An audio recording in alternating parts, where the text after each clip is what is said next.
Welcome to Successfully Simple, the creative entrepreneur's guide to working less and living more. I'm your host, Erin Flynn, and this season on the show, we're tapping into the brainpower of multiple experts per episode, getting their take on various topics. You're going to love it. Let's dive in. Hey there, Erin here, and today's question is, what does a typical work week look like for you? How long do you work, and how do you balance your time? Let's let the experts answer. Hey you guys, it's Alicia Robertson, founder of livingoverexisting.com, where I help women entrepreneurs like you to build a successful business around the life that you desire. So a typical work week for me really looks like either digging into client work and helping the members inside of my membership community, recording podcast episodes, or really just digging into like the back end of like my business. So working on marketing or working on creating content. So typically during my work week, I really try to work about 5 hours per day. So usually between the hours of like 11 a.m. and either from like 4 or 5 p.m. Thankfully, my daughter is now back in daycare, so my days have a little bit more structure to them. But yeah, I try to work only about 5 hours per day because I feel like that's the amount that my mind can handle at one time. And also it forces me to do a lot of focus work, which means I'm spending less time on social media in most cases. And I'm also spending less time like in my inbox or doing things that won't necessarily contribute to like the growth of my brand. So for like podcast episodes and things like that, if either I'm doing a solo episode or if I am working with like someone who I'm interviewing, I try to get those scheduled about midweek. So I say around Wednesdays or Thursdays. I do that because I really want to focus the beginning of my week on like my most important task or things that absolutely need to get done. So I do that because typically at the beginning of the week, I am a lot more refreshed, I'm more wide awake, and I'm more likely to be willing and ready to tackle those harder projects versus me trying to work on Friday when my brain is just fried.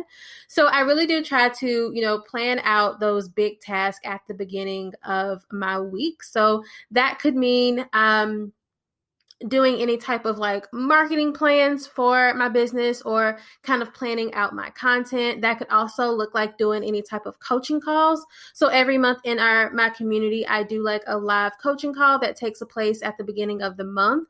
I also create different content themes within my community as well. So usually I have to take some time out to plan out what that looks like for the month and then create that content for each week of the month as well. So for me, a typical week really does just look like getting all of those important tasks done first to make sure that I actually get those done.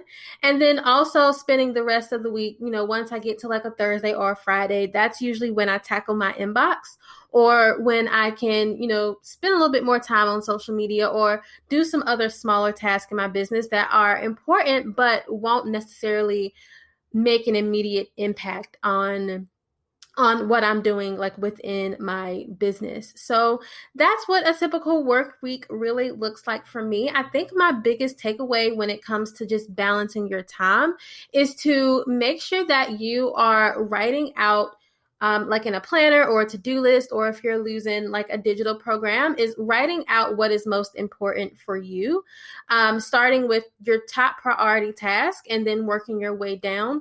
Also, when it comes to balancing like that life and business aspect, make sure you're always writing down how you're going to take care of yourself and try to knock that out first. So for me, no matter how much I have to do throughout the day or throughout the week, I'm always going to get in, a 20-minute yoga session, or I'm going to do like a 10-minute meditation, or I'm going to take some time to journal. So definitely, self-care can sometimes be something that we kind of skip over. But when it comes to sitting down for the week, that should be the very first task that you put on like your to-do list for each day. So definitely knock out the things that are most important to you first so that you can kind of coast through the rest of the week.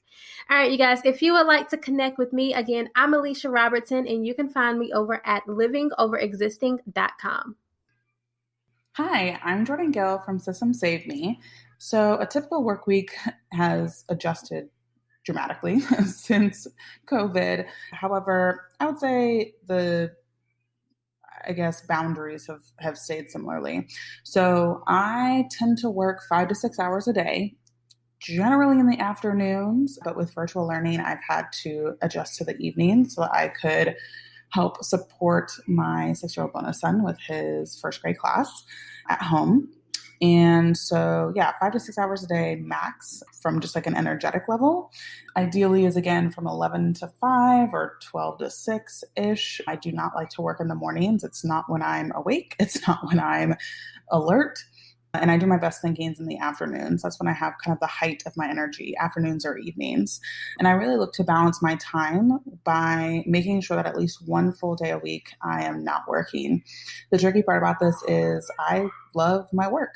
So it can be hard to pull away from it because it feels like I'm pulling away from something that I love. But I think when you also find equally pleasurable hobbies or other activities, then it doesn't feel so different, I guess, to not be working. So I definitely have struggled with this as somebody who enjoys their business, but the bigger my team gets and the less items that are on my to-do list, the much more simple it's become. So if you want to hang out or connect, you can go to systemsaveme.com or come and find me on Instagram at systemsaveme.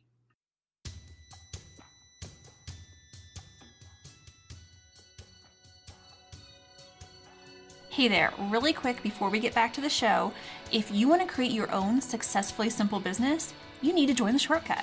The Successfully Simple Shortcut, besides being a mouthful to say, is a course in a community designed not just to give you the framework to design a simple and successful business, but to actually implement it too. So if you are serious about creating a business that allows you to work less and live more, you need to join the shortcut and start taking action. Head to successfullysimple.com/shortcut right now to join. Let's get back to the show. Hey there, this is Caitlin Hamilton, and I'm an online business manager where I help you get organized and create efficiencies in your business. A typical work week is very different for me every single week. I work mostly from 8 or 9 a.m. until about 5 or 6 p.m., Monday through Friday. I try to take Fridays off, or if anything, those are my what I call CEO days, where I spend time focused inward on my business and really try to use those days to kind of create efficiencies in my own business, whether I'm setting up systems or I'm editing my website or things like that. But Monday through Thursday are my client focus days. And sometimes that spills over into Friday. I mean, that's the benefit of being your own boss and working your own hours. You can kind of create your own schedule. So I would say a typical work week for me starts with Monday, Tuesdays, and Thursdays. I have client calls between the hours of 9 a.m. and 1 p.m. That allows me to be the most efficient in my business because I can then spend the afternoons on Mondays and Tuesdays and Thursdays getting stuff done. So action items from those calls that I had earlier in the day, putting the stuff in Asana, my project management software, to assign out to my team or my clients' teams. And then Wednesdays are my really big work days. So I spend all day on Wednesdays really kind of cranking out that work for my clients. And then I don't have any distractions. I don't have phone calls and things like that. I am currently pregnant, delivering a baby mid-2021. And I should say in the first to second quarter of 2021. And my plan is to work in a similar way. I'll take client calls Monday, Tuesdays, and Thursdays, and Wednesdays and Fridays will be more geared towards either catching up on client work or CEO work or being off and spending time with my baby because I plan on having childcare on Monday, Tuesdays, and Thursdays. So I think for me, that's what I've determined works. It allows me to be a little bit more efficient with my time in my business. And then I can block out chunks of time on those other days to work on specific clients or projects and get stuff done. This is kind of a way that allows me to manage my time well and not kind of bounce back and forth between clients or calls, because what I was finding was that I was spending a lot of time, if I had call space throughout the day, just being inefficient. I would have a 30-minute break here, an hour break there, and it wasn't allowing me to get stuff done in an efficient way for my clients. This gives me the ability to really just time block better and saves time to get more done throughout the day. So that is how I balance my time. For you, I would suggest kind of looking at where you can create that space in your schedule to just take calls and then just do client work and block that off. I mean, I use time blocking to block off specific client work I'm going to work on and specific calls. And that is what helps me stay efficient. And I highly recommend you kind of look at your calendar and do the same. So if you are interested in more content from me, you can find me on my website at www.caitlin, K-A-T-E-L-Y-N-E, Hamilton, HAMILTON.com, or on Instagram. I spend a lot of time on there at Caitlin E. Hamilton. Hey there, it's Megan from meganmins.com, and I'm a life and business coach that specializes in helping online business owners learn how to run their business in a way that is scalable, sustainable, and most importantly, enjoyable. When it comes to a typical work week for me, I am usually working Monday through Thursdays consistently, with Fridays being left open as a flex day. So I never have any meetings or calls or tasks assigned to me for Fridays. So that way I can use it to either take a long weekend, do personal errands, take care of my personal life, or if I'm really inspired and it feels good, I will take that time to maybe do some creative projects for work. But at least there's no actual tasks or deadlines happening on Fridays, which has been really, really nice. Another structure in my typical work week that I think is really helpful is that I don't have any calls or meetings until after lunchtime. That allows me to have a really flexible morning schedule. I think one of the things that makes me feel the best is having that spaciousness in the morning. I am pregnant as I'm recording this, so some days I get a lot of sleep and I feel great in the morning, and other days I really need to sleep in or take it easy to take care of my body right now. So being able to have this flexibility in the morning is amazing and feels really supportive for me. So when I wake up and I feel great, I can get started working as soon as I want to, 8 or 9 a.m. But on the days where I really need to take it easier, take care of some personal stuff, or just sleep in and take care of myself, I can wait to get started until, 10 a.m., 11 a.m., or even until my first meeting. So that really, really helps me. I also have, you'll notice I have a lot of structure in place, don't I? Another thing I do is that Monday afternoon is when I have my team meeting every single week. And then Wednesday afternoons are when I do any type of client-facing calls. So our weekly coaching call for Empowered CEO, if I do any type of one-on-one coaching, it's happening in that Wednesday afternoon slot. And those are my main blocks for calls and meetings throughout the week. So that is really helpful because that means I have lots of time for focused work where I can actually get things done, which is so helpful. And when it comes to my work schedule on a daily basis, I'm usually done by about 4 to 5 p.m., just depending on what my calls looked like or what my deliverables were for for that week. But I never really work into the evenings anymore. And I think that one thing that makes that really easy for me to disconnect is that my husband does work a traditional 9-to-5 job. So when he comes home from work, it's just really nice to disconnect and spend time together. And that transition of him coming home makes that really easy for me compared to when I lived alone and I had to regulate that myself. So that really helps. So that means in the evenings and in the weekends, we're spending a lot of time doing personal stuff, fixing the house or getting ready for our baby coming and not feeling tempted to work. And then throughout the day, I make sure to take a lot of breaks. And I always plan my breaks in advance.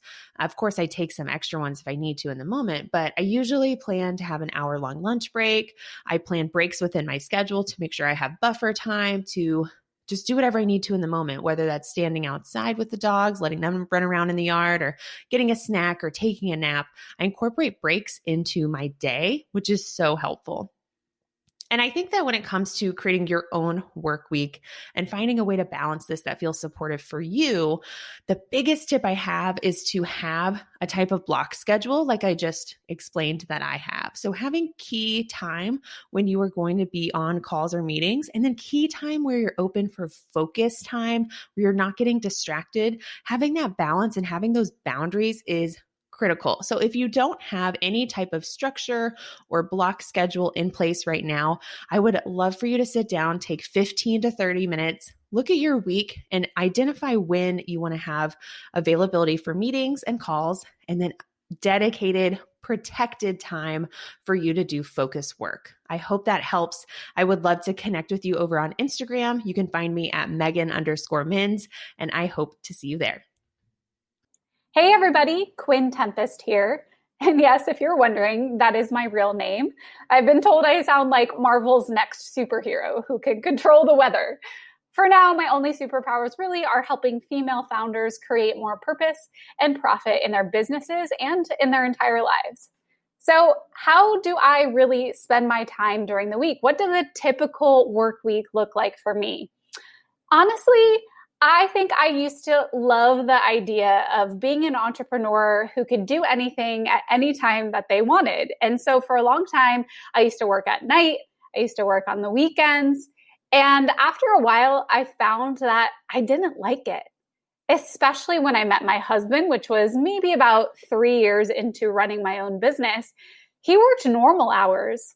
And I kind of decided it's more important to me that I spend time with him, that we have quality time together where I'm actually focused on us in the moment and not on the emails I need to respond to and the designs I need to send and all of these things that I need to do in my business, but instead actually enjoying his presence and being with him.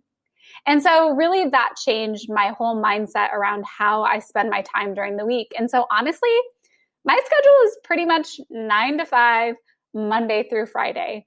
I like to map what he does in his time with my schedule. Because I don't have, time off as an entrepreneur, I kind of take off his vacation days as well. And it just makes it nice so that I have the flexibility that, if I do need to work at night or on the weekend, I can. But more and more, I guess, as I've gotten older, it feels good to have a solid routine and a solid schedule that prioritizes my values both in and out of my business. But what I found that has been working for me a lot in the past year is theming my days during the week. Now, some people call this batching. I think of batching as blocks of time within your days. But for me, theming your days is kind of a broad picture for how you want to spend your time and where you want to focus your energy on each single day. So for example, Mondays, I call those my big picture days. That is a day where I don't take any calls, whether it's in person or Zoom, and it's all about the big picture stuff, planning ahead, thinking strategically, even doing some admin stuff I just want to get out of the way, like accounting and bookkeeping, that I don't want to worry about during the week. Also, this is the time when I spend time on my own marketing. And this was really key for me because for the longest time, I was working in my business, but I was never working on it. So I was never actually moving the needle. I was focusing on what I call these bread and butter actions, like the things that just put the food on the plate at the end of the day. But I wasn't actually making time for what I call magic maker actions. Those things that help you grow, those things that help you progress. And in a business sense, the things that help you move forward towards the vision that you have and the thing that you want to create and the impact that you want to have. So theming my days, my Mondays as big picture day and focusing on working on my business was a game changer. Then I like to use the meat of my week, typically Tuesday and Wednesdays and a little bit of Thursdays for client work. So I still do a little bit of service-based work, design, branding, strategy. And I also run a membership community. So Tuesdays are really devoted to client work and my collective.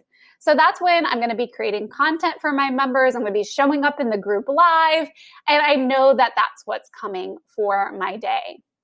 Wednesdays are similar. And then Thursdays are really devoted to networking and PR. Of course, I might have some things linger from Monday, Tuesday, Wednesday into Thursday, but I like to use those days to really create relationships, cultivate opportunities, and do things like that. Then there's Friday. That's my growth and creativity day. It's where I try mostly to focus on content creation, intentional learning, and growth. And of course, I don't take meetings. I also do themings on the weekends, but really this idea is just to help you be more intentional about where your time and your energy goes during the week. And for me, it has made all the difference. So that's how I spend my time. It's a little bit of different every single week.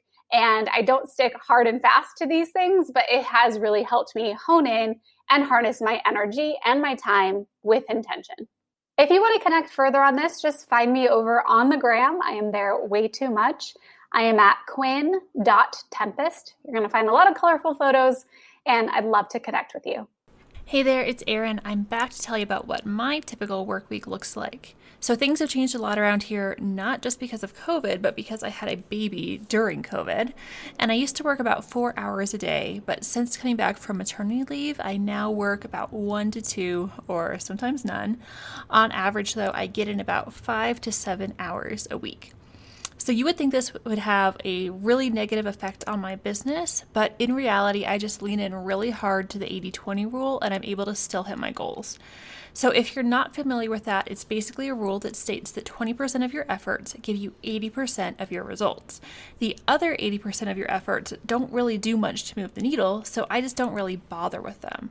And honestly, I'd rather be spending time with my baby anyhow. So the 20% for me that gives me the results that I want to see really boil down to just a few things: connecting, creating, calls to action, and calibrating. And don't worry, I'm going to tell you what all of those mean. So connecting means connecting with current and potential customers, as well as connecting with my peers for support. So that might mean popping into the Shortcut community and answering questions, sending valuable emails to potential customers, and hopping on a mastermind call once a week. Connections are vital to running an online business, and you have to stay in touch to stay top of mind. So I make sure that I make connections daily. Creating means making things. So whether it's writing emails, recording podcast episodes, making social media posts, or chiseling away at a training for members of the Shortcut, I try to spend time creating every single day. And fortunately, this also often overlaps with connecting. Calls to action mean telling people how to take the next step with me. No one can join your email list or buy from you if they don't know what you're offering or why it's important to them. So you have to ask for a sign up or sale to some segment of your audience every single day. And it doesn't always have to be a hard sell, but I make sure that I'm telling someone every day about what I have for them. Again, this often overlaps with creating and connecting as I try to offer value with every single pitch. And calibrating means planning and tracking my progress and course correcting if things aren't working out the way that I want them to. I would have no idea what is giving me the best results if I didn't first set goals, then break down the goals into manageable chunks, and finally take action on a nearly daily basis, even if it's just for 15 minutes, towards those goals and tracking my progress. Doing this allows me to still hit my goals on an extremely limited time frame and spend much more time soaking up those baby snuggles. My takeaway for you today is to figure out what the 20% in your business is that's giving you 80% of the results you want to see. Then focus on that. When you do this, you're going to be able to work a lot less while still seeing excellent results. And that will free up time for you to do whatever you want. Spend time with your family, travel when we're allowed to do that again, whatever it is that you want to do to live more. Now, I teach you exactly how I do all of this inside my program, the Successfully Simple Shortcut. So if you're interested in working less and living more, join us at successfullysimple.com/shortcut. Thank you so much for tuning in. Now, any links mentioned in this episode will be included in the show notes at successfullysimple.com. Find us at Successfully Simple on Instagram and tell us what you think on this topic. And if you really loved this episode, please take 2 minutes to leave us a review. It really helps us out and it helps others find the show. Thank you so much, and we'll see you in the next episode.